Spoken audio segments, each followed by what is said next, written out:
نقل کرده اند که مردی به ایمان بود که زنی مؤمن و مسلمان داشت. این زن تمام کارهایش را با بسم الله الرحمن الرحیم آغاز میکرد. مردی به ایمان از این کار زنش همیشه غضبناک میشد و سعی میکرد که او را از این کار باز دارد. روز آن مرد تنگه طلایی را به زنش داد و گفت که همچون امانت آن را نگهداری کند. زن تنگه را گرفت و با گفتن بسم الله الرحمن الرحیم آن را در یک قطعه پارچه پیچانید و با ذکر بسم الله آن را در یک گوشه خانه پنهان کرد.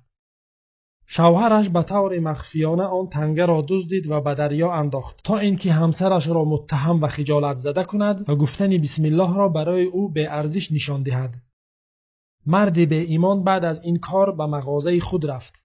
روز بیگاه شد و ماهی فروش از کنار مغازه او میگذشت. مرد هوسش آمد و 2 تا ماهی خرید و به خانه اش برد. زنش ماهی ها را تازه کرده ایستاده بود که ناگهان از شکم یکی از آنها تنگه طلا بیرون آمد. زن تنگه را شناخت و بسم الله گفته گرفت و در جای اولش گذاشت. بعد از خوردن خوراک شام شوهر از زنش تنگه طلا را سوراخ کرد. زن بسم الله گفته از جایش برخاست و رفت و تنگه را آورد. شوهرش با دیدن تنگه رنگ از رویش پرید. او چند لحظه خاموش ماند و به فکر غلطید. بعد از آن سر به سجده الهی نهاد و از جمله مؤمنان گردید.